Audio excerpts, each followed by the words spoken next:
আপনাদের বললে হয়তো মনে পড়বে, রাসূল করিম সাল্লাল্লাহু আলাইহি ওয়াসাল্লাম হিজরত করেছেন। রসুলের বয়স তখন 53 বছর, আর যখন নামাজ ফরজ হয়েছে তখন রসুলের বয়স 51 বছর। তো এই দুটো বছর রসুলুল্লাহ মক্কা শরীফে অবস্থান করতেন। তিনি এবং সাহাবায়ে কেরামেরা সবাই নামাজ পড়তেন কাবা শরীফের দিকে ফিরেই। কিন্তু 53 বছর বয়সে যখন রসুলুল্লাহ খোদাই নির্দেশে হিজরত করে মদিনায় গেলেন, তো মদিনা ছিল ইহুদি অধ্যুষিত এলাকা, ইহুদিদের প্রভাব সেখানে বেশি। ইহুদিদের 3টি বড় বড় সম্প্রদায় সেখানে বাস করত। একটি ছিল বনু কুরাইজা, অপরটি ছিল বনি নজির, আরেকটি ছিল বনু কাইনুকা। এই 3 সম্প্রদায়ের ইহুদিরা একরকম মদিনা জুড়ে ছিল। রাসূল করিম সাল্লাল্লাহু আলাইহি ওয়াসাল্লাম সেখানে হিজরত করে পৌঁছালেন। বিষয়টা নিজস্ব নয়, বিষয়টা আল্লাহর নির্দেশ, আল্লাহ পাকের ইচ্ছা। মদিনার ওই প্রদেশটাকেও ইসলামের আলোয় আলোকিত করা। ফলে আল্লাহ পাক রাসূলুল্লাহকে আদেশ করলেন যে তুমি বাইতুল মুকাদ্দাসের দিকে ফিরে নামাজ পড়ো। কারণ এটাই, ইহুদিরা বাইতুল মুকাদ্দাসকে কিবলা হিসাবে মানত। এই যে তারা বাইতুল মুকাদ্দাসকে কিবলা হিসাবে মানত, নবীকে ওই দিকে ফিরে নামাজ পড়তে আদেশ করার পিছনে রহস্য হলো ইহুদিদের মনটাকে জয় করা, ইহুদিদের বিরোধিতা শত্রুতার পরিমাণটাকে দমিয়ে ফেলা। কারণ ইহুদিরা বুঝলো মুহাম্মদ এসে যখন আমাদের কেবলাকে কেবলা বানিয়ে নামাজ পড়ছে, তাহলে তো মুহাম্মদ আমাদের কেবলাকে সম্মান জানিয়েছে। ফলে তাদের শত্রুতা, বিরোধিতা, সমালোচনা সবগুলো কমে গেল। বাইতুল মুকাদ্দাসের দিকে ফিরে নামাজ পড়ার পিরিয়ড ছিল ইমাম বুখারীর কথা অনুযায়ী 16 অথবা 17 মাস। প্রিয় ভাইরা, এই 16-17 মাসের ভিতরে প্রচুর ইহুদিরা ততক্ষণে ইসলাম কবুল করে নিয়েছে। জোরে বলুন সুবহানাল্লাহ। তো তারা যখন ইসলামটাকে কবুল করে নিয়েছে, তখন ইসলামী মিশনের সদস্য সংখ্যা প্রাথমিক অবস্থার তুলনায় বেড়ে গেছে। রসুলের হাত মজবুত হয়েছে, রসুলের দলীয় লোকের সংখ্যা বেড়েছে। এরপরে ইহুদিরা বিরোধিতা করে, সমালোচনা করে আর কিছু করতে পারবে না। হিকমতটা নবীর নিজের নয়, হিকমতটা আল্লাহর। কিন্তু এই যে 16-17 মাস নবী বাইতুল মুকাদ্দাসের দিকে ফিরে নামাজ পড়ছিলেন, কিন্তু তার প্রাণের টান ছিল কাবার দিকে, যেহেতু সেখানে জন্ম এবং সেই দিকে ফিরেই আগাগোড়া রসুল নামাজ পড়ে এসেছেন। আল্লাহ হুকুম করেছেন বাইতুল মুকাদ্দাসের দিকে ফিরতে, হুকুম পালন করছেন, কিন্তু মনের টান আছে কাবার দিকে।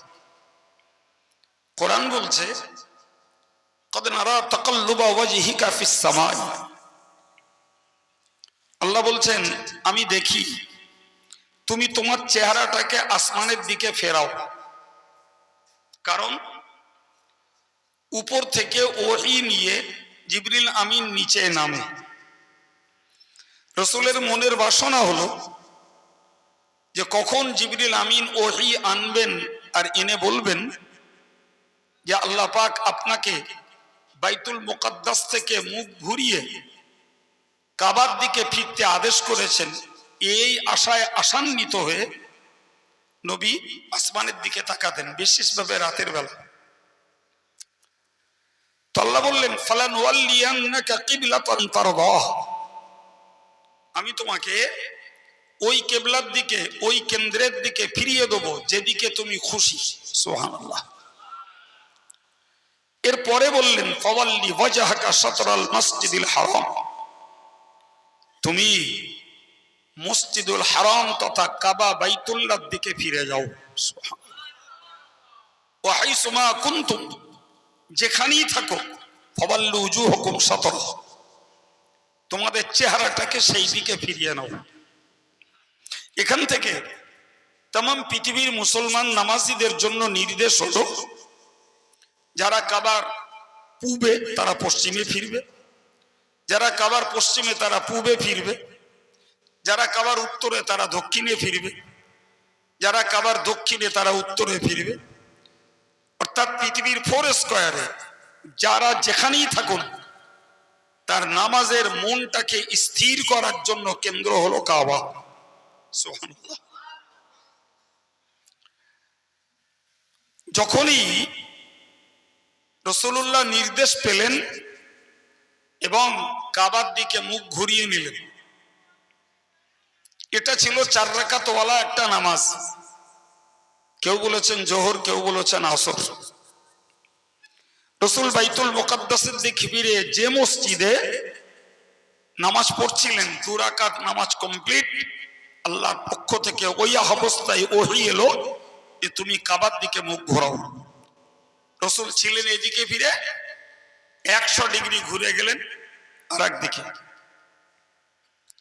এই যে ঘুরে গেলেন, ইহুদি সম্প্রদায়রা বিষয়টাকে বেশ রহস্যের ছলে নিল। এই বিষয়টাকে কেন্দ্র করে আল্লাহ বললেন সায়াকুলুস সুফাহাউ মিনান নাস, অজ্ঞ যারা, মূর্খ যারা, তারা বলবে খুব শীঘ্রই যে মানুষদেরকে তাদের পূর্ব কেবলা থেকে ফিরিয়ে দিল কে? অর্থাৎ মুসলমান সাহাবীরা এবং মুহাম্মদ নামাজ পড়ছিলেন বাইতুল মুকাদ্দাসের দিকে ফিরে, এদিক থেকে মুখটাকে কাবার দিকে করিয়ে দিল কে? আল্লাহ বললেন কুল, হে নবী তুমি বলে দাও, লিল্লাহিল মাশরিক ওয়াল মাগরিব, পূর্ব পশ্চিম উত্তর দক্ষিণ সবই আল্লাহর। সুবহানাল্লাহ বলুন। সুতরাং যে আল্লাহ মক্কার জিন্দেগিতে 2 বছর কাবার দিকে ফিরিয়ে নামাজ পড়িয়েছেন, সেই আল্লাহ 16-17 মাস বাইতুল মুকাদ্দাসের দিকে ফিরে নামাজ পড়তে আদেশ করেছেন।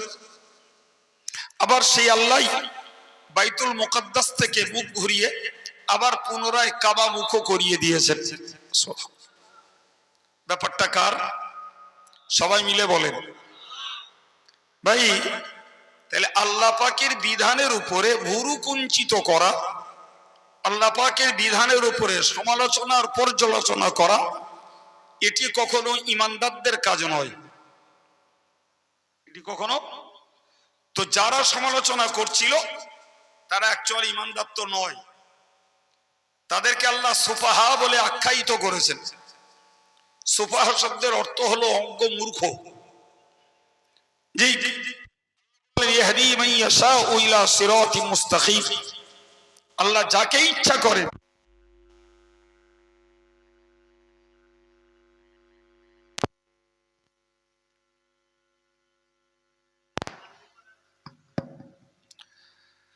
তো আল্লাহ বললেন ইয়াহদি মান ইয়াশাউ ইলা সিরাতিন মুস্তাকিম, আল্লাহ যাকে ইচ্ছা করেন তাকে সোজা রাস্তার পথ দেখিয়ে দেন। সুবহানাল্লাহ বলুন। যাকে ইচ্ছা করেন সরল রাস্তাটা আল্লাহ তাকে দেখিয়ে দেন। সুতরাং নবী একবার কাবা, একবার বাইতুল মুকাদ্দাস, পুনরায় কাবা, এই যে ঘোরাঘুরি করেছেন এটি নবীর নিজের ইচ্ছায় নয়, বলল বরং আল্লাহ পাকের নির্দেশ অনুক্রমে। জি, এরপরে ইহুদিরা আর একটা হাওয়া তুলল।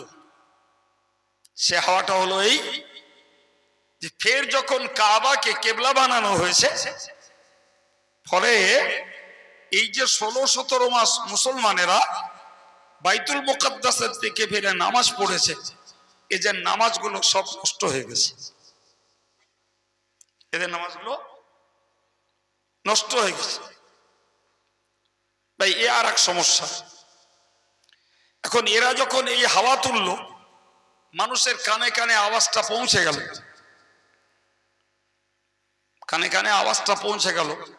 তো যারা নিরীহ, দরিদ্র, দিনদার, ইমানদার সাহাবী, তাদের মনের ভিতরে একটা তঞ্চকতা শুরু হলো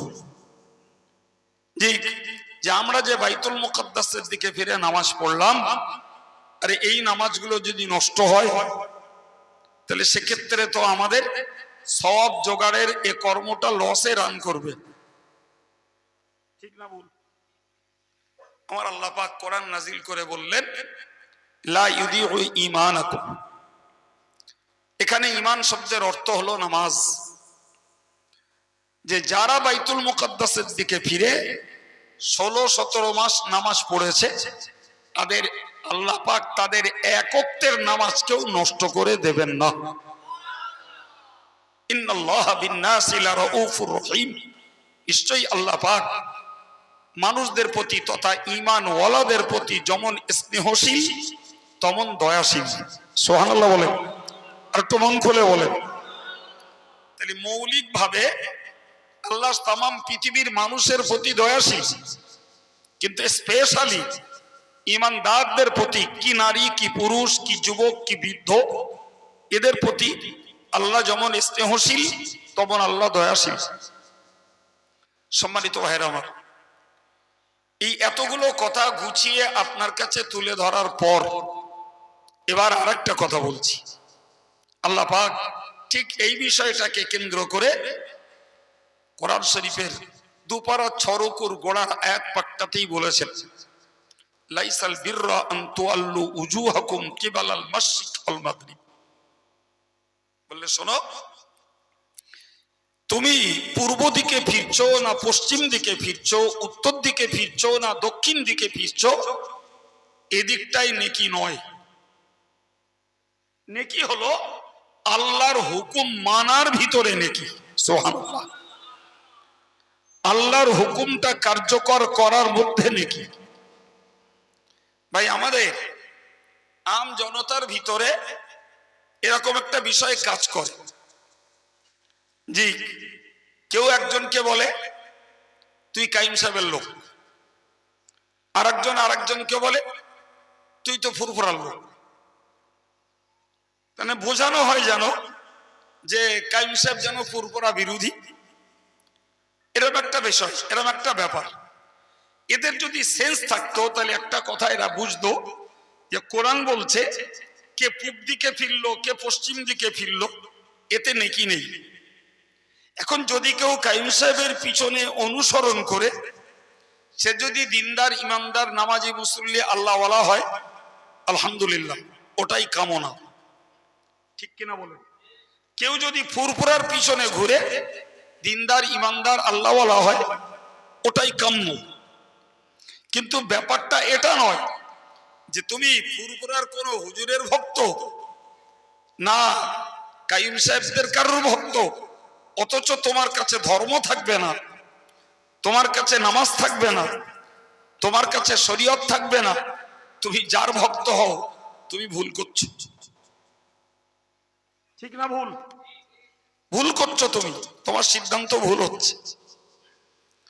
তুমি কাকে ফলো করলে, এই ফলো করার মৌলিক স্বার্থ হলো কোরআন সুন্নাহকে মেনে জীবনটা তৈরি করা,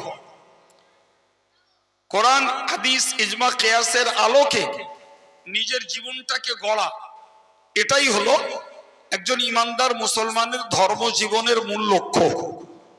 এখন সেখানে যদি থাকে মাইনাস পয়েন্ট, সেখানে রয়েছে ঘাটতি, আর আমি শুধু অমুক অমুকের সমর্থক আর অমুক অমুকের সমর্থক এই বলে জিন্দাবাদ দিয়ে যাব, ভাই এটা নিশ্চিত চরম নির্বুদ্ধিতা। কোরআন শরীফে আল্লাহ বলেছেন ফাইদা নুফিখা ফিস সূর ফালা আনসাবা বাইনাহুম। মহান আল্লাহ বললেন যখন ইসরাফিল আলাইহিস সালাম সিংগায় ফুঁক দেবেন, তো সিংগায় ফুঁক দেবেন যখন, একটা ফুঁকে দুনিয়ার তৎকালীন সময়ের মানুষ প্রাণীকুল মৃত্যুবরণ করবে। ফের 40 দিন পরে আবার একটা ফুঁক দেবেন, পৃথিবীর বিগত আর তৎকালীন সময়ের মৃতরা সব জীবন্ত হয়ে উঠবে। আল্লাহ বলেছেন ফাইদা হুম কিয়ামুন ইয়ানজুরুন, সবাই খাড়া হবে এবং দেখতে থাকবে। এরপর আল্লাহ পাক কোরআন শরীফে বললেন ফালা আনসাবা বাইনাহুম ইয়াওমা ইযিন ওয়ালা ইয়াতাসাআলুন, সেদিন কে কোন বংশের, কার ডিগ্রি কতটা, কে কত অর্থের মালিক ছিল, কে কত বড় নেতা, কে কত বড় হুজুর, কে কত বড় মুফতি সাহেব, কে কত বড় পীর সাহেব, এই জাতীয় কোনো বিষয়ের বিচার সেদিন হবে না। এমনকি ইয়াওমা ইযিন ওয়ালা ইয়াতাসাআলুন, পীর তার মুরিদকে জিজ্ঞাসা করবে না যে বাবা তোমার অবস্থাটা কি, মুরিদ তার পীর সাহেবকে বলবে না যে হুজুর আপনার হাল কি, ছাত্র তার ওস্তাদের খবর নেবে না, ওস্তাদ তার ছাত্রের খবর নেবে না, গ্রামের মাতব্বরটা গ্রামের সাধারণ নাগরিকদের খবর নেবে না, মসজিদের ইমাম সাহেব মুক্তাদিদের খবর নেবেন না, মুক্তাদিরা ইমাম সাহেবের সেদিনের পরিস্থিতি কি খোঁজ একবারও করবেন না। ভাই কোরআনের এই স্পষ্ট বার্তাটাকে যারা ভুলে যায়, নিঃসন্দেহে তারা চরম অজ্ঞতার পথে চলছেন। মনে রাখুন, যেখানে বংশ, শিক্ষা, অর্থ, শক্তি, নেতৃত্ব এ জাতীয় কোনো প্রশ্ন নেই। প্রশ্ন কিসের? ফাআম্মা মান সাকুলাত মাওয়াজিনুহু জি ফাউলাইকা হুমুল মুফলিহুন, যারা নেকির পাল্লাটাকে ভারী করতে পেরেছে তারাই সেদিন সফল। সুবহানাল্লাহ। ওয়া আম্মা মান খাফফাত মাওয়াজিনুহু, যাদের নেকির পাল্লাটা হালকা হয়ে গেছে, ফাউলাইকা আল্লাযীনা খাসিরু আনফুসাহুম, তারা নিশ্চয়ই নিজেরা নিজেদেরকে ক্ষতিগ্রস্ত করেছে। কারণ ফি জাহান্নামা খালিদুন, তাদের অবস্থান হবে জাহান্নামে, থাকতে হবে চিরকাল।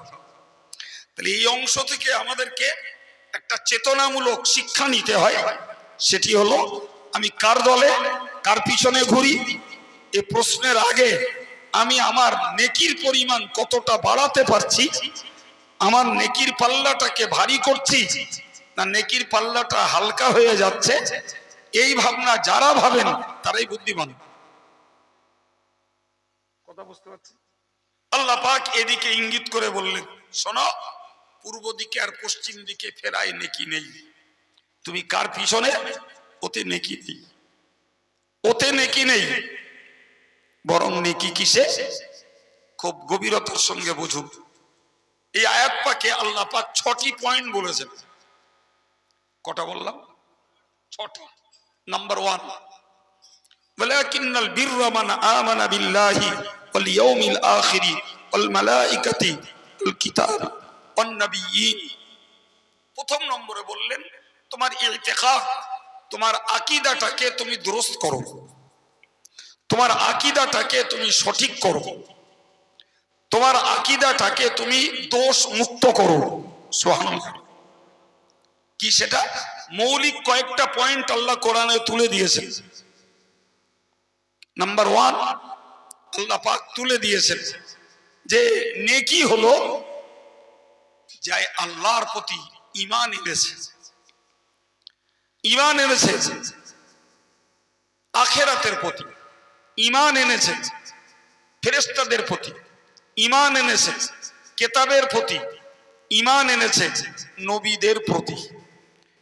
এই যে কয়েকটি পয়েন্ট আল্লাহ বললেন, এই কয়েকটি পয়েন্ট সঙ্গে আমাদেরকে মনে রাখতে হবে অদৃশ্যের আরো যত বিষয়, এই সবগুলোর প্রতি যাদের নিরঙ্কুশ বিশ্বাস, ফর এক্সাম্পল আরো তকদিরের ভালো এবং মন্দ কুল্লুম মিন ইনদিল্লাহ, সব আল্লাহর পক্ষ থেকে আসে। তদ্রূপ ওয়াল বাসি বাদাল মাউত, মৃত্যুর পরে আবার উঠতে হবে, এটাকে যারা বিনা যুক্তিতে বিশ্বাস করে, এর সঙ্গে একজন অপরাধী তাকে বিশ্বাস করতে হয় আমার কবরে শাস্তি হতে পারে, আমাদের সবাইকে হাসরের ময়দানে দাঁড়াতে হবে, আমাদেরকে আমল নামাটা বাম হাতে নিতে হতে পারে, আমার পাপের পাল্লাটা ভারী হতে পারে, আমাকে জাহান্নামের উপরের পোলটাকে অতিক্রম করা লাগবে, অতিক্রম না করতে পারলে আমাকে জাহান্নামের আগুনে নিক্ষিপ্ত হতে হবে। সবগুলো অদৃশ্যের বিষয়। আজও কবর থেকে কেউ উঠেনি, আজও হাসরের ময়দান সংগঠিত হয়নি, আজও আমল নামা মাপাজোগা হয়নি, আজও আমল নামা নিক্ষেপ করা হয়নি যে তুমি আমল নামা ডান হাতে পাবে কিংবা বাম হাতে পাবে, একবার তুমি পরখ করে বুঝে নাও। এ পরিস্থিতি আজও আসেনি। জাহান্নামের উপরের পোলটা পার হওয়ার সময় এখনো আসেনি, ফলে সবগুলোই আমাদের দৃষ্টির আড়ালে। ঠিক না ভুল বাবা? আল্লাহ বললেন যদিও আয়াতটার মূল লক্ষ্য ইহুদিদের জ্ঞান দেওয়া, কিন্তু ওই আয়াতটা থেকে সারা পৃথিবীর সকলকে জ্ঞান নিতে হবে যে আমায় যদি নেকি লাভ করতে হয় তাহলে অদৃশ্যের যাবতীয় বিষয়গুলির প্রতি আমার নিখুঁত নিদান নির্দোষ ঈমান ঠিক রাখা চাই। এর একটিকে বাদ দিয়ে আমরা কেউ আল্লাহ পাকের কাছে ঈমানদার বলে পরিগণিত হতে পারবো না। বিশ্বাস করুন, ইহুদি এখানে নাই, ভারতবর্ষে ভিন ধর্মের মানুষ আছে, এখানে ইহুদিদের বাস নেই, এখানে খ্রিস্টানদের বাস নেই, তারা পর্যটক হিসাবে ভারতে আসতে পারে, অস্থায়ীভাবে থাকতে পারে। প্রিয় ভাই, কিন্তু ভারতবর্ষ মুশরিকদের দেশ, মুশরিকরা 86%, তাদের আরো কাস্ট আছে অন্যান্য, ছাড়ুন আপন জায়গায়, সবার কথা ছেড়ে দিয়ে ভাবুন মুসলিম কমিউনিটির কথা। যদি এই অংশটুকুই নিয়ে আমি আপনাকে বিশ্লেষণ করি অনেক কথা বলতে পারবো, অনেক কথা।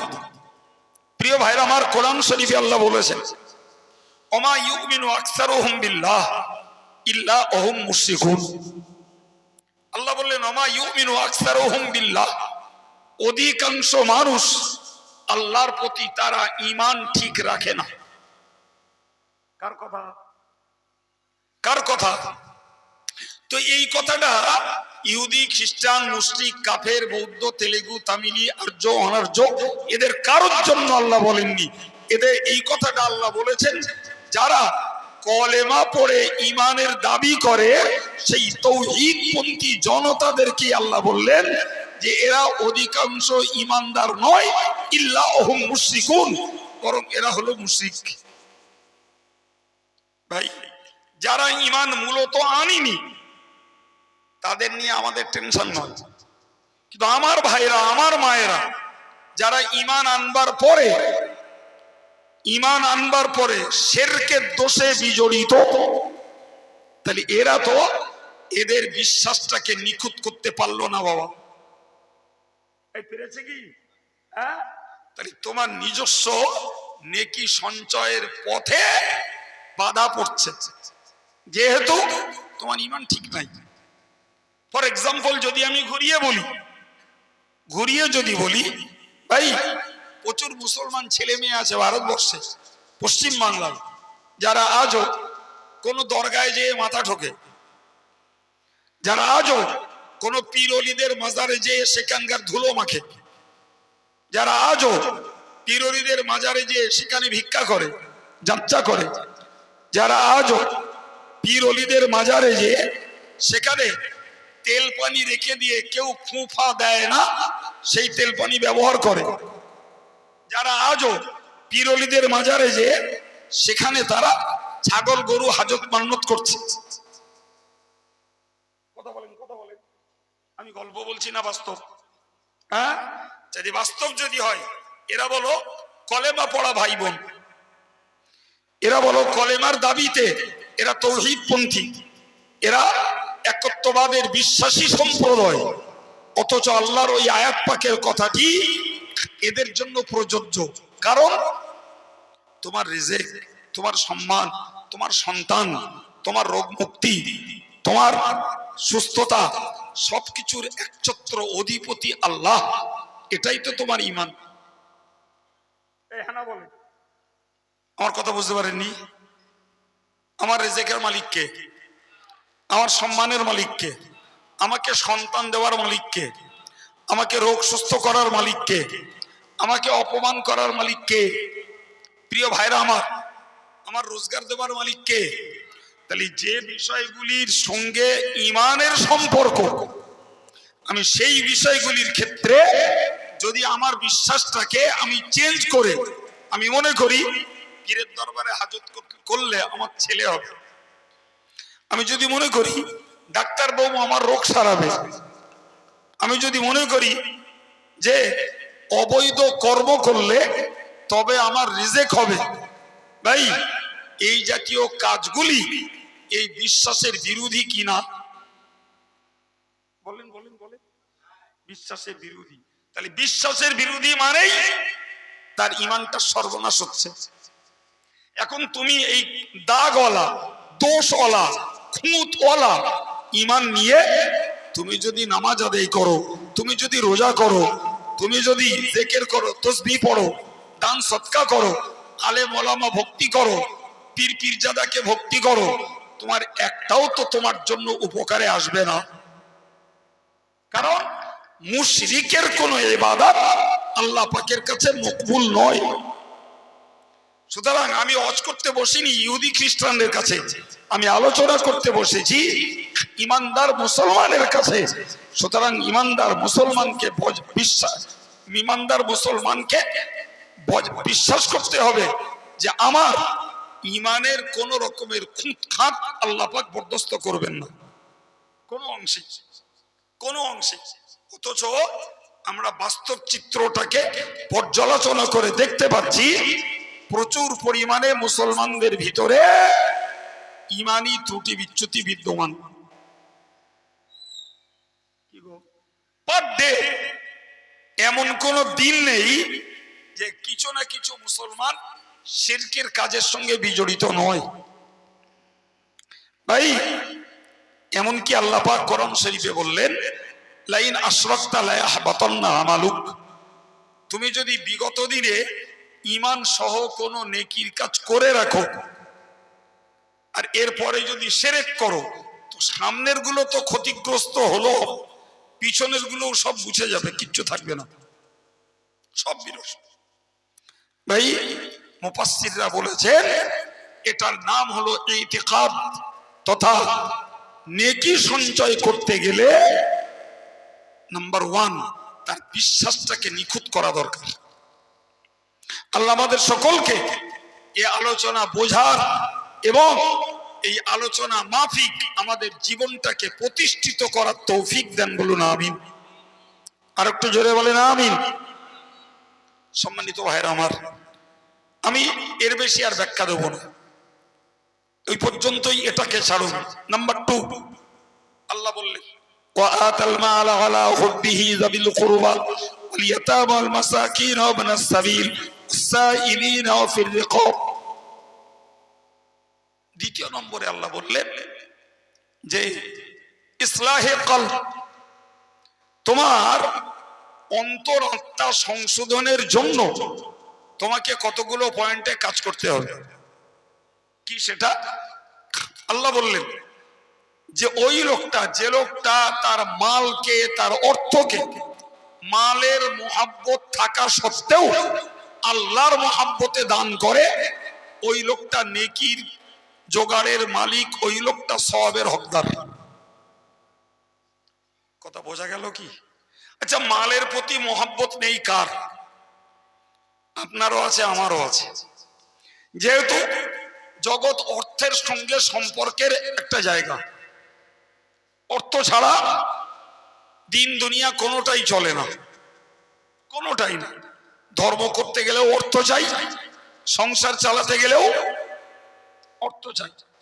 আল্লাহ বলেছেন ওয়া ইন্নাহু লিহুব্বিল খাইরি লাশাদীদ, মালের প্রতি মানুষের মহব্বত অত্যন্ত গাঢ় মহব্বত, খুব গাঢ় মহব্বত। সম্মানিত ভাইরা আমার, তাহলে গাঢ় মহব্বত যে অর্থবিত্ত সহায় সম্পদের উপরে, আল্লাহ পাকের বক্তব্য ওই তোমার মালের প্রতি মহব্বত থাকা সত্ত্বেও আল্লাহর মহব্বতে তুমি মালকে দান করো, যাবিল কুরবা, তোমার নিকটতম দরিদ্র যারা তাদের মাঝে, ওয়াল ইয়াতামা, যারা বাপ হারা এতিম সন্তান তাদের মাঝে, ওয়াল মিসকিন, এবং যারা ওয়াল মাসাকিন, যারা দরিদ্র এদের মাঝে, ওয়াবনাস সাবিল, যারা পথচারী এদের মাঝে, ওয়াসসাইলিন, যারা ভিক্ষুক ভিখারি তাদের মধ্যে দান করো, ওয়াফির রিকাব, আর গোলামদেরকে মুক্ত করার জন্য তোমরা অর্থ খরচ করো। ভাই গোলাম মানে দাস প্রথা, আজকের গোটা পৃথিবীতে দাস প্রথা নেই। একটা পিরিয়ডে মানুষ বিক্রি হতো আর মানুষ কিনতো, সেই মানুষটাকে দাস বানিয়ে মেয়েগুলোকে দাসী বানিয়ে তারা কাজে লাগাতো। আজকের দাস প্রথা উচ্ছেদ হয়ে গেছে, কিন্তু লেবারি প্রথা আছে। ভাই এই যুগে ওই আয়াত পাকের শেষ কথাটার অংশ অফির রিকাব, তোমরা গোলামদেরকে ছাড়াতে অর্থ খরচ করো। ভাই বর্তমান কালে এই আয়াত পাকের মর্ম হলো যে সমস্ত নির্দোষ লোকেরা জেল খাটছে। বিশ্বাস করুন, আপনি বসিরহাট জেলে যান, প্রচুর পরিমাণে নিরপরাধী লোক জেল খাটছে। বিশ্বাস হয় আপনাদের? আমরা অল ইন্ডিয়া সুন্নতুল জামাতের পক্ষ থেকে একবার চেষ্টা করেছিলাম যে 2-4 লাখ 2-5 লাখ 10 লাখ খরচ হোক, তবুও এমন কিছু জেলবন্দি বসিরহাট জেলে রয়েছে যারা সত্যিকারের অপরাধী নয়, কিন্তু তাদের পক্ষে উকিল ফিট করার লোক নাই, তাদের পক্ষে প্রসেসিং করার মতো কেউ সহযোগিতা করে না। তো আমরা খুব চেষ্টা করেছি, চেষ্টা করে শেষে ব্যর্থ হয়েছি। কারণ আমাদের চেষ্টা করতে গেলে আমরা সরাসরি পারবো না, যে এমএলএ এমপি বাবুদের দ্বারায় প্রশাসনের সঙ্গে যোগ করে তবে তাদের মূল্যায়ন করতে হবে যে সত্যকারের কোন লোকটার পক্ষে উকিল দাঁড় করানোর পরিস্থিতি নেই, ফলে সে জেল খাটছে, তাকে নির্ণয় করে তবে তো ছাড় করাতে গেলে মরুন 2 লাখ টাকা লাগবে। কিন্তু সত্যকারের কথা বলতে কি, আমাদের এমএলএ এমপি বাবুরা কেউ আমাদের সহযোগিতা করতে সাহস করি। আমি অন ক্যামেরায় কথা বলছি আর এতগুলো মানুষকে সাক্ষী রেখে কথা বলছি। আমার এই কথা শোনার পরে যদি আজও কোনো এমএলএ এমপি বলে যে যদি নিরপরাধী মানুষকে ছাড়াবার ব্যবস্থা করব, তার জন্য অর্থ খরচ করতে হবে আপনাদের, আমি এখনো বলছি আমরা এক পায়ে খাও। এবং আমার বুকে বল আছে, যদি একবার দেশের জনগণকে বলি যে বসিরহাট জেল থেকে 5 জন নিরপরাধী জেল বন্দীকে মুক্ত করতে কথার কথা 10 লাখ টাকা লাগবে, আমার বুক বল আছে দেশের জনগণ 10 লাখ টাকা হাতে তুলে দেবে। বিশ্বাস হয় আপনাদের? হ্যাঁ, কিন্তু শুধু টাকা হলেই তো হবে না, প্রসেসিংটা তো আইনের, প্রসেসিংটা আইনের। আইন যদি পদ্ধতিগতভাবে কাউকে ছাড়ে তবে তা ছাড় হতে পারে, জোর করে বার করাও যাবে না, আর টাকা গুঁজে দিলেও বার হবে না। জি, তো আমি আপনাকে কি বোঝাতে চাইলাম, আমি আপনাকে বোঝাতে চাইলাম যে মালের প্রতি মহব্বত রয়েছে আমাদের, এই মহব্বত কলবের জিনিস। মহব্বত কোথাকার জিনিস? কলবের জিনিস। এই জন্য মুফাসসিররা বলেছেন ইসলাহুল কলবের জন্য, কলবের সংশোধনের জন্য তোমরা তোমাদের মালের প্রতি মহব্বত থাকা সত্ত্বেও নিকটতম মানুষ, নিকটতম প্রতিবেশী, নিকটতম আত্মীয় স্বজন, এতিম যারা, মিসকিন যারা, পথচারী পথিক যারা, ভিখারি যারা, এবং নির্দোষ জেলবন্দি যারা, এদের পিছনে তোমাদের অর্থকে প্রদান করো, এতে তোমার কলবের ইসলাহ হবে, তাতে তুমি নেকির মালিক হয়ে যাবে। প্রিয় ভাইরা আমার, কি বলেছি? প্রথম বলেছি ইতিকাদ, অর্থাৎ বিশ্বাসটাকে নিখুঁত করা। দ্বিতীয় কোরআন থেকে আপনাদেরকে বললাম ইসলাহে কলব, অর্থাৎ আত্মশুদ্ধির জন্য এই শ্রেণীর মানুষদের প্রতি দয়া দেখিয়ে, সহানুভূতি দেখিয়ে, নিজেদের যাদের সচ্ছলতা রয়েছে এদের দান করা। নাম্বার 3, যে আকামাস সালাত, নেকি রয়েছে নামাজ কায়েমের মধ্যে। সুবহানাল্লাহ, নেকি রয়েছে নামাজ কায়েমের মধ্যে। সম্মানিত ভাইরা আমার, এই যে নামাজ কায়েম, এটাকে বলা হয় তাআতে বাদানি অথবা ইবাদাতে বাদানি। সরল বাংলা অর্থ হলো এটা শরীরের দ্বারা একটা উপাসনা। নামাজ কি?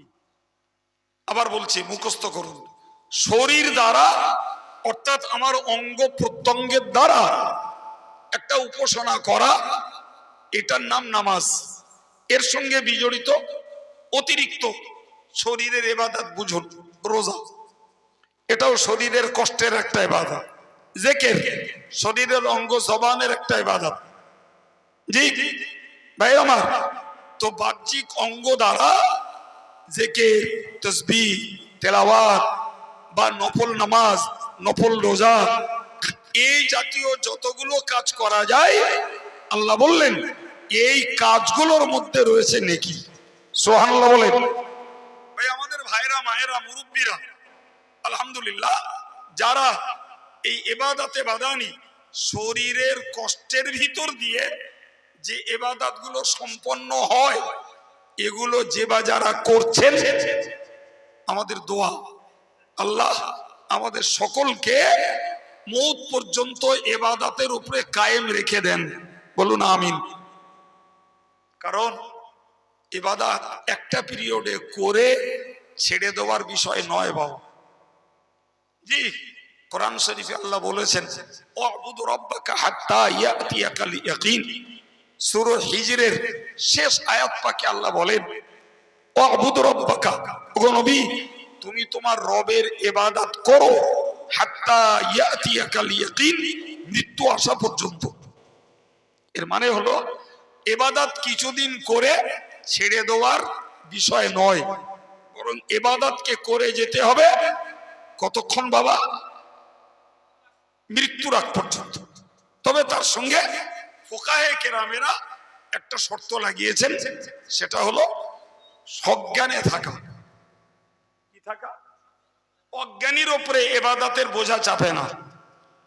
সুতরাং সাবালেগ, সজ্ঞানী এবং সুস্থ, সাবালেগ, সজ্ঞানী এবং সুস্থ, এদের উপরে সমস্ত রকমের ইবাদতের বোঝা চাপে। এমনকি সাবালেগ, সজ্ঞানী, সুস্থ নেই, তারপরেও নামাজ ছাড় নেই। কথা ক্লিয়ার হচ্ছে? জড়িয়ে ফেলছেন না তো? প্রিয় ভাইরা আমার, তো এর নাম ইবাদতে বাদানি। এটার মধ্যে নেকি রয়েছে, এটার মধ্যে। এখন মনে করুন কোন মানুষ কৃপণ, তিনি দান করতে নারাজ। এখন তিনি যে দলীয় লোকই হন, প্রিয় ভাই, তার নেকির পথে বাধা। তুমি নেকির কাজ করছো না, কৃপণতা করছো, ফলে তোমার জন্য নেকি নেই। তুমি কোন দলের, কার ভক্ত, কার পিছনে জিন্দাবাদ দিচ্ছ, এটা ভাবার আগে তুমি ভাবো যে তুমি নামাজটা পড়ছো কিনা, নামাজি কিনা তুমি।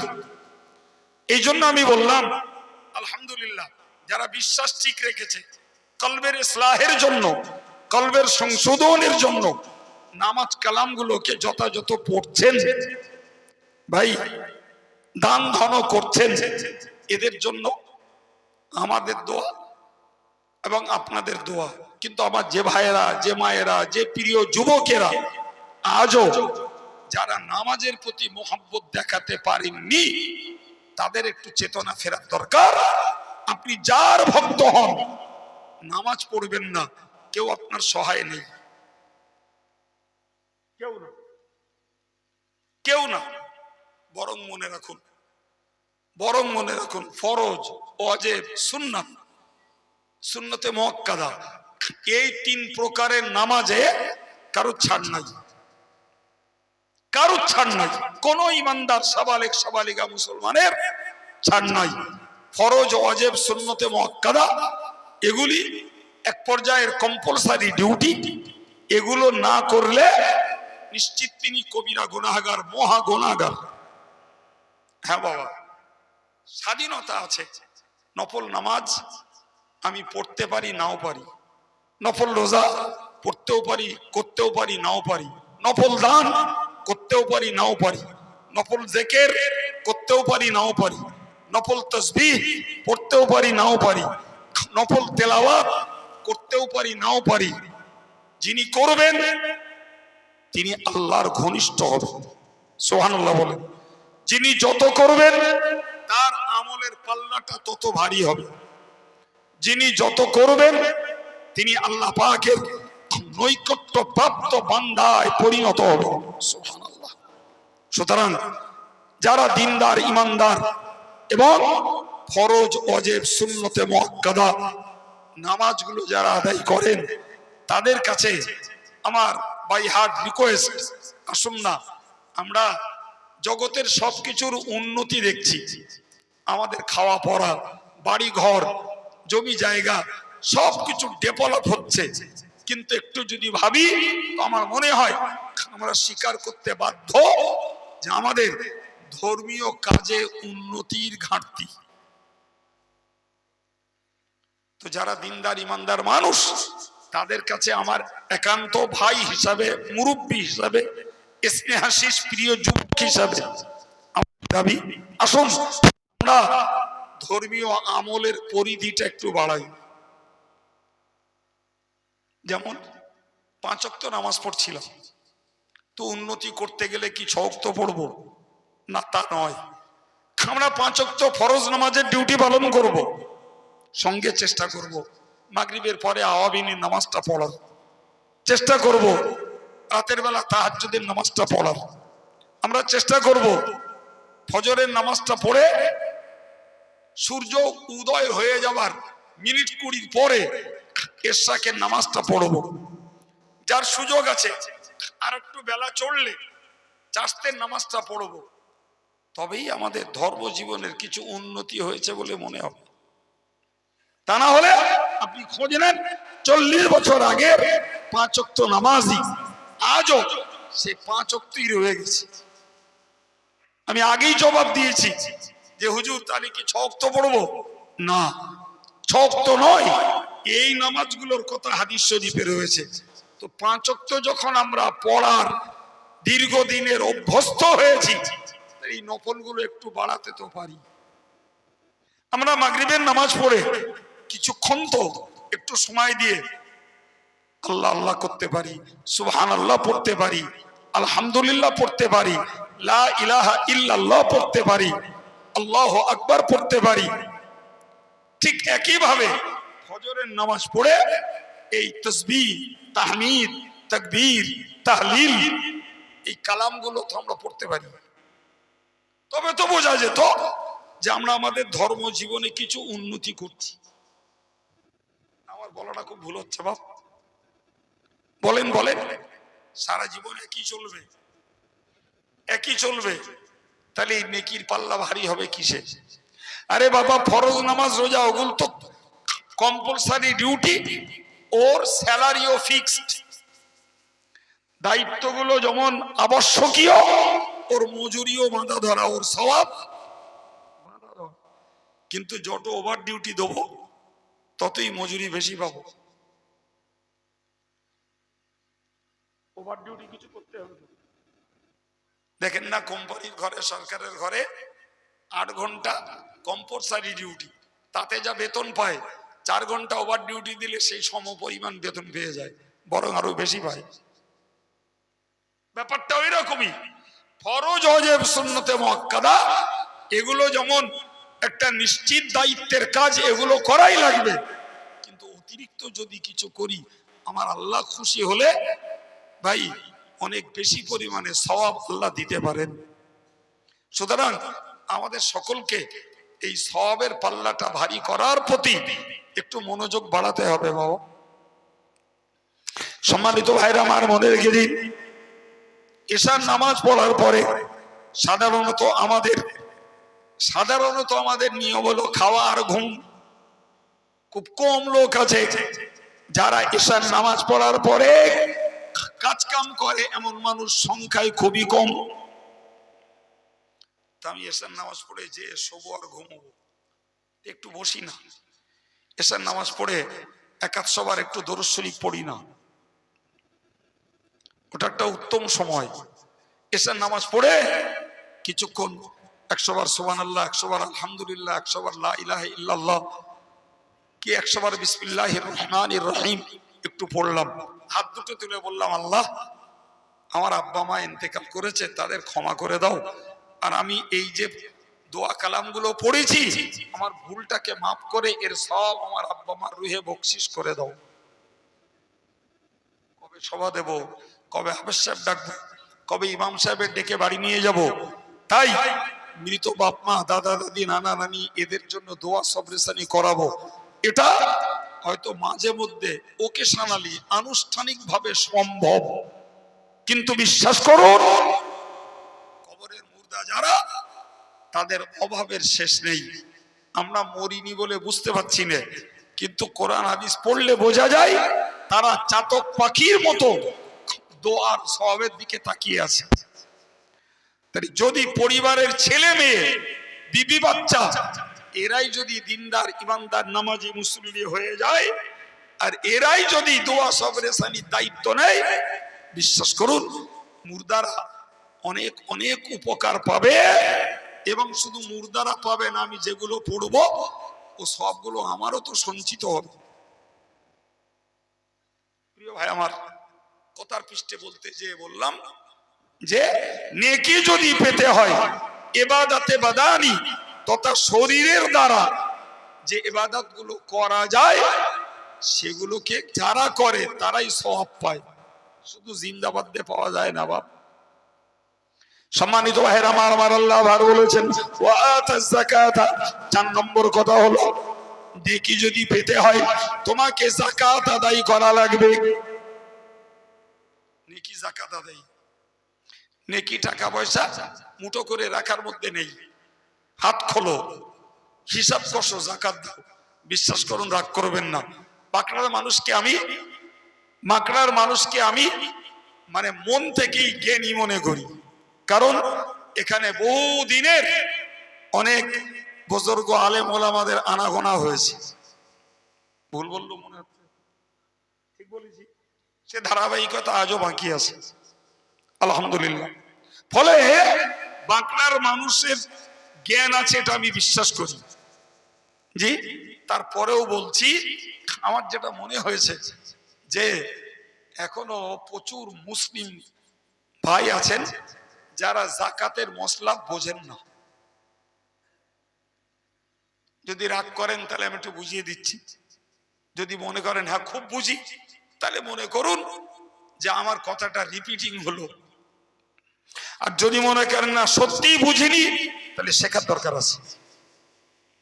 যদি বলেন কেমন, প্রথমত মনে রাখুন যাকাত আদায় করতে গেলে ইয়ার স্টার্টিং এবং ইয়ার এন্ডিং ঠিক করতে হয়। বছরের শুরু আর বছরের শেষ, আপনার ইনকামের বছরের শুরু এবং শেষ ঠিক করতে হবে। কারোর যদি মনে হয় বৈশাখ থেকে চৈত্রে 30, তাই। কারোর যদি মনে হয় জানুয়ারি থেকে 31 ডিসেম্বর, তাই। কারোর যদি মনে হয় মহরম থেকে জিলহাজের শেষ তারিখ, তাই। কারোর যদি মনে হয় এবছর আষাঢ় থেকে সামনে বছর 32 জ্যৈষ্ঠ পর্যন্ত, তাই। এটাই মুসলমান খবর রাখেন। কি মনে হচ্ছে? বার্তা বললুম, হ্যাঁ বার্তা বললুম মনে হচ্ছে যে যাকাত দিতে গেলে নিজের রোজগারের শুরু এবং শেষ ঠিক করতে হবে। কারণ যাকাত বছরে একবার দিতে হয়, বারবার না। তাহলে আমি যদি জানুয়ারি থেকে 31শে ডিসেম্বর পর্যন্ত আমার ইনকাম ইয়ার বানাই, আমার রোজগারের বছর এই সময় থেকে এই সময়, আপনি পয়লা জানুয়ারি থেকে রোজগার করতে করতে করতে করতে আর ওই সঙ্গে খরচ করতে করতে ডিসেম্বরের 31 তারিখে পৌঁছে গেলেন। এবার আপনাকে টোটাল হিসাব করতে হবে। আমি ডিসেম্বরের 31 তারিখে এসে দেখছি আমার কাছে লিকুইড মানি আছে 2 লাখ টাকা, আমার অ্যাসেট আছে 5 লাখ টাকা। আমি বছরের মাঝখানে খেয়েছি, পড়েছি, রোগের চিকিৎসা করেছি, 5 কাঠা জমি কিনেছি, বাড়িতে খরচ করেছি, এর একটারও যাকাত দিতে হবে না। আপনি বছরের শেষ দিন যে এবার দেখুন 2 লাখ টাকা আছে ক্যাশ টাকা, 5 লাখ টাকার মাল সামান অ্যাসেট আছে, ওদিকে মার্কেটে দেখছি 3 লাখ টাকা দেনা আছে। তাহলে আমার আছে 5 + 2 7, দেনা আছে 3 লাখ টাকা বাদ দেন, 4 লাখ টাকার যাকাত বুঝে দেন।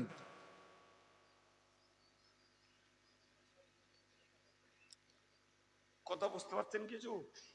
মানুষে আমার জামিয়ার জন্য লোকের দুয়ারে ঘুরে ঘুরে এই অভিজ্ঞতাটা হয়েছে। মানুষ কি করে বলেন তো? ধনীরা করে কি, যে এরে এলো একটা শাড়ি দিলে, ও এলো ওর কন্যা দেয় 50টা টাকা দিলে, একটা মাদ্রাসার ছেলে গেল তার একটা বই কিনতে 100 টাকা দিলে, একজন ভিখিরি গেল তাকে 50 টাকা দিল, এই ক্যান্ডিডেট বেড়ে গেছে বলে দিল হুজুর যাকাত যা হয় না তার থেকে অনেক বেশি দিয়ে ফেলিস। আরে ভাই কত হয়েছে? তো অত কি আর হিসাব কষা আছে? আচ্ছা কি ধরনের গোমড়া বলুন? গোমড়া না গোমড়া না বলেন বলেন তো টপ মোস্ট গোমড়া।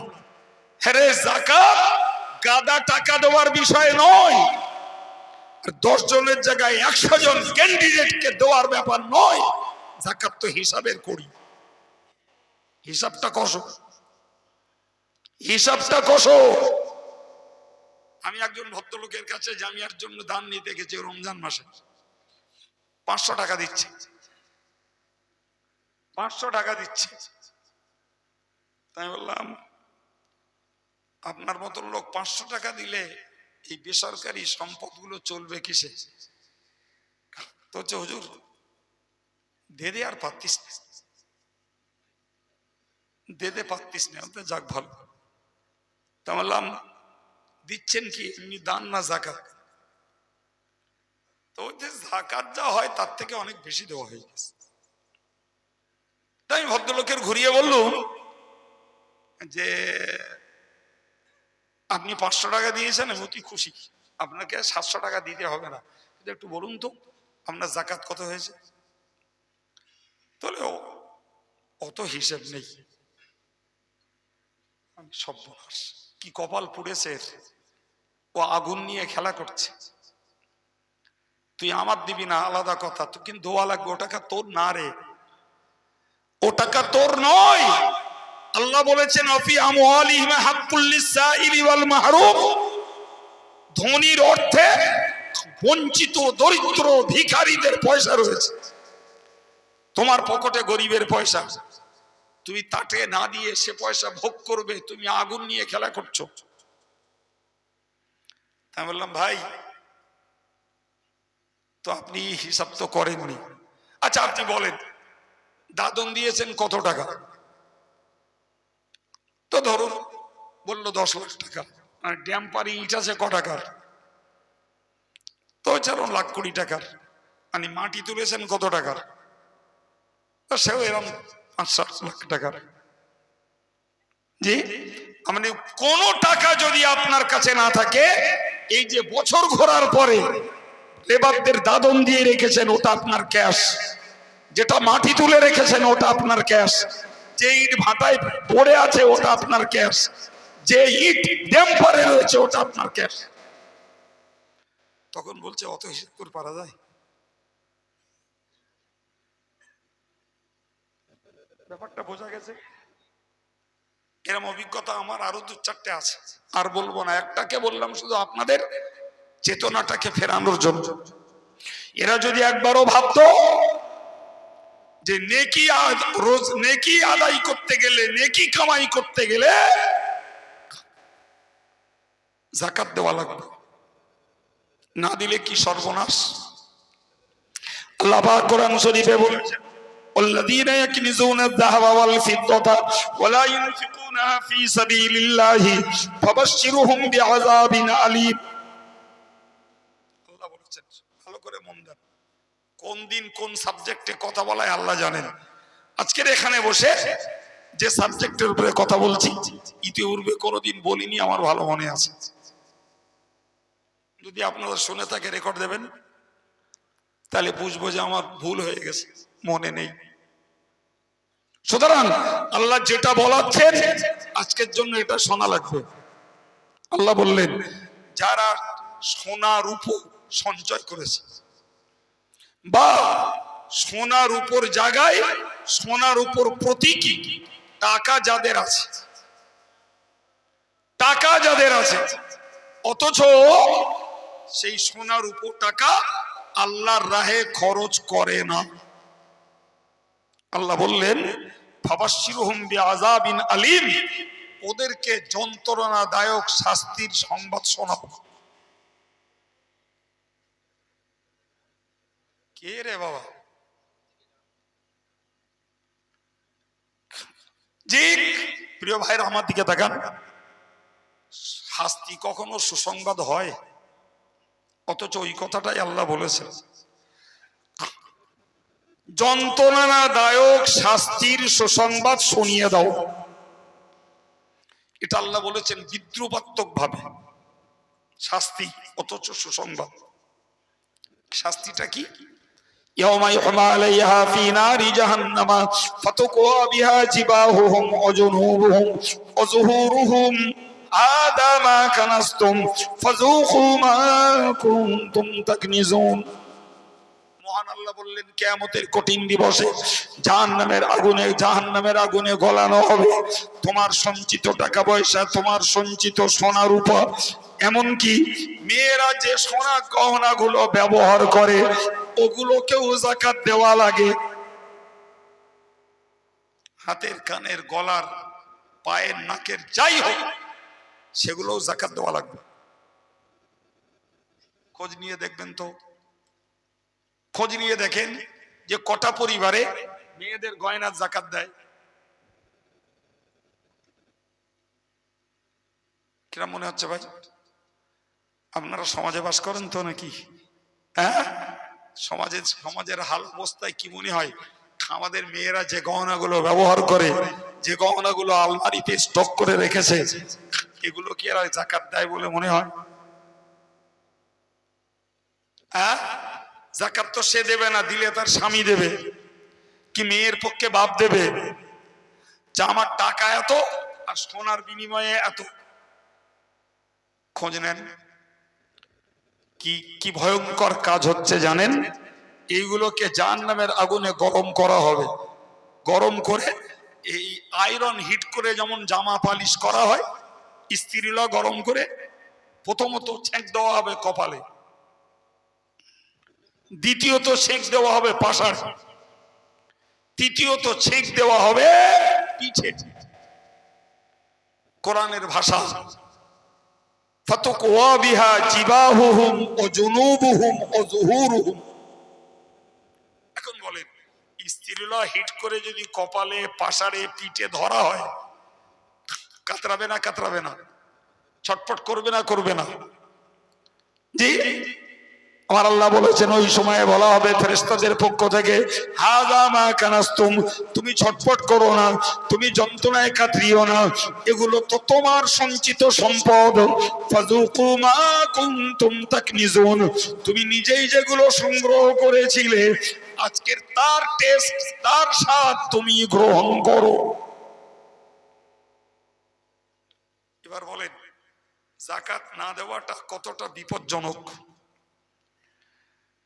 বুখারীর একটি হাদিসে এসেছে, যাকাতের মালগুলোকে আল্লাহ পাক সোনায় পরিণত করে, এই সাপে পরিণত করবেন। সাপ সাপ বানাবেন, আর এই সাপটা গলায় পেঁচিয়ে ফনা ধরবে ওর মুখের উপরে। ও যখন দংশন করবে, এর দংশনের বিষাক্তে মানুষটা ছটফট করবে। ওই সাপ তার জবান খুলে বলবে, আনা কানজুকা ওয়া মালুকা। তুমি কেন ছটফট করো হে? আমি তো তোমার সঞ্চিত সেই সোনা, তোমার সঞ্চিত টাকা, আমি তোমার সম্পদ, যেগুলো তুমি দান করনি, আমি সেই সম্পদ। অতএব এর স্বাদ তো তোমাকেই নিতে হবে। প্রিয় ভাইরা আমার, আমি আর বাড়ছি না, আমি আপনাকে বোঝাতে চাইছি যে এই যাকাতটা হলো ইবাদতে মালি, তার মানে অর্থের দ্বারা ইবাদত। হজ ইবাদতে মালি ও বাদানি, হজে টাকাও ঢেলতে হয়, দেহের কষ্টও করতে হয়। যাকাত কেবলমাত্র ইবাদতে মালি, মালের ইবাদত। সাদকা মালের ইবাদত, ফিতরা আদায় মালের ইবাদত, কুরবানি মালের ইবাদত। সুতরাং নেকি রয়েছে মাল দ্বারা আল্লাহর হুকুমে খরচ করে সওয়াব জোগাড়ের মধ্যে। মাল খরচ করে নেকি জোগাড় করো, শুধু জিন্দাবাদ দিয়ে হই হই করে আমি এই দলে অমুক ওই দলে, আমি ওর মানি না এ ওর মানি না, ওসব করে লাভ হবে না, ওসব করে লাভ নাই। এটাকে মুফাসসিররা বলেছেন ইবাদতে মালানি। তাহলে কি কি বলেছি? ইতিকাদ মানে বিশ্বাস, ইসলাহে কলব আত্মার সংশোধনী। 3 নম্বর বলেছি ইবাদতে বাদানি, শরীর দ্বারা ইবাদত করা। 4 নম্বর বলেছি ইবাদতে মালি, অর্থের দ্বারা ইবাদত করা। 5 নম্বর উল মুফুনা বিআহদিহিম ইযা আহাদু। আমরা বললেন নেকি যদি সঞ্চয় করতে চাও তাহলে আর একটা কাজ তুমি করো। মৌলিক কথা হলো জীবনে ওয়াদা করলে ওয়াদা পূরণ করো। ভাই একটা কথা বলে আল্লাহ বুঝিয়ে দিয়েছেন, হে বিশ্ব মানব তোমরা মনে রাখো, তোমার নেকি রয়েছে ইমানে, নেকি রয়েছে দানে, নেকি রয়েছে নামাজে, নেকি রয়েছে রোজায়, নেকি রয়েছে জিকির তাসবিতে, নেকি রয়েছে যাকাত সাদকা ফিতরা আদায়ীতে, নেকি রয়েছে সামাজিক সৎ ব্যবহারের মধ্যে। আত্মীয় স্বজন, পাড়া প্রতিবেশী, এদের সঙ্গে সামাজিকতা বজায় রাখো, ওতে নেকি আছে, ওতে নেকি আছে। পার্থিব কারণে রাগ দেশ করো না, পার্থিব কারণে কথা বন্ধ করো না, জাগতিক কারণে লেঙ্গালেঙ্গি করো না। বরং মনে রাখো তুমি তোমার চুক্তি পূরণ করো, চুক্তি পূরণ করো, কথা সত্য বলো, তুমি গীবত গিল্লা থেকে বাঁচো, তুমি অপপ্রচার বন্ধ করো, তুমি কারোর পিছনে লাগান ভাগান বন্ধ করো। এসবগুলো সামাজিকতার দায়বদ্ধতা। এগুলোকে মেনটেন করলে পরিবারে, গ্রামে, পাড়ায়, সমাজে সর্বত্র শান্তির সমাজ পাওয়া যাবে। কিন্তু আমি ওয়াদা পূরণ করব না, মিথ্যা কথা বলবো, চুগলি করব, পরের চর্চা করব এবং কথা লাগান ভাঙান করব, দুমুখী নীতি অবলম্বন করব, নিশ্চিত করে মনে রাখুন এগুলির বিনিময়ে পাপ জড়ো হবে, সব হবে। যদি আমাকে নেকি জোগাড় করতে হয়, ওয়াদা করলে পূরণ করা লাগবে, কথা বললে সত্য বলা লাগবে, গীবত বাদ দিয়ে নিজের ধান্দায় নিজে চলতে হবে এবং লাগান ভাগান বন্ধ করতে হবে, কান কামড়ানি আর ফিসফিসানি বন্ধ করে সমাজে শান্তি বজায় রাখতে হবে। কোথায় ভাই আমরা নামাজি, দাড়িওয়ালা, টুপিওয়ালা, আমাদের গীবতের শেষ নেই, মিথ্যা চর্চার শেষ নেই, মিথ্যা বদনামের শেষ নেই, এবং চায়ের দোকানে আর মাচার আড্ডায় বসলে পর সমালোচনার শেষ নেই। জি, অতএব আমরা শুধু দল ভাগ করছি, কে কোন দলে, কে কার দালাল, এইসব কথা ঝেড়ে বসে থাকছি, কিন্তু আমি নিজে কি কর্ম করছি এটা বিচার করার মানুষ খুব কম। জি ভাই, তরিকতের পীরেরা বলেছেন এই একটা আয়াত পাকে ইসলামী জীবন যাপনের মৌলিক বিষয়গুলিকে আল্লাহ ব্যক্ত করে দিয়েছেন। সুবহানাল্লাহ। জি, ব্যাখ্যা দেওয়ার অবকাশ নেব না। আমি আপনাকে 5 নম্বরে বললাম যে ওয়াদা করলে ওয়াদা পূরণ করো, এটা তোমার সামাজিকতা, এটা তোমার সামাজিকতা। এর ভিতরে তোমার জন্য নেকি রয়েছে, তোমার জন্য নেকি রয়েছে। জি, কাউকে মিথ্যা প্রতিশ্রুতি দিও না, মিথ্যা কথা বলো না। মনে রাখো, মনে রাখো, সত্য মানুষকে নাজাত দেয়, মিথ্যা মানুষকে ধ্বংসের দিকে নিয়ে যায়। তুমি তোমার সামাজিকতা বজায় রাখতে যে এই জাতীয় বিষয়গুলিকে রক্ষা করে চলো, ওর মধ্যে তোমার নেকি আছে। সম্মানিত ভাইরা আমার, 6 নম্বরে নবী 6 নম্বরে আল্লাহ বলেছেন আস-সাবিরিনা ফিল বাসাই ওয়াদ-দাররাই ওয়া হিনাল বাস। আল্লাহ বললেন 6 নম্বর হলো তোমার অভাবে, অনটনে, কষ্টে, যুদ্ধে, সর্ব অবস্থাতে তুমি ধৈর্যের পরিচয় দাও, ওতে নেকি রয়েছে। ফিল বাসাই ওয়াদ-দাররাই, তোমার ক্ষতির সময়, সংকটের সময়, ওয়া হিনাল বাস, এমনকি যুদ্ধের সময় ধৈর্যের পরিচয় দাও, এই ধৈর্যের মধ্যে নেকি রয়েছে। ভাই, আমরা বড়ই অধৈর্য, আমরা বড়ই অধৈর্য। বিশ্বাস করুন বাবু, ইবাদত করতে গেলেও ধৈর্য লাগে, পাপের কাজ বাদ দিয়ে চলতে গেলেও ধৈর্য লাগে। এছাড়া আল্লাহর দেওয়া যে সমস্ত বিপর্যয়, এগুলোকে বরদাস্ত করতে গেলেও ধৈর্য লাগে। লেখাপড়া শিখতে গেলে ধৈর্য লাগে, রোজগার করতে গেলে ধৈর্য লাগে। এই যে আপনারা বসে ওয়াজ শুনছেন ভাই, এতে আপনাদেরও ধৈর্য লাগছে। আমি যে কথা বলছি, আমার কথা বলতে গেলেও ধৈর্য লাগে। একজন মাস্টার মশাই, তিনি শিক্ষকতা করবেন, এর জন্য তারও ধৈর্য লাগে।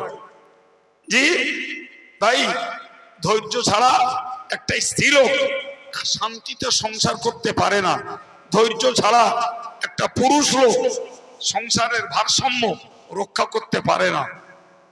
জি, এটাকে তরিকতের পরিভাষায়, পীর ওলিদের পরিভাষায় বলা হয়, এটা হলো সুলুক।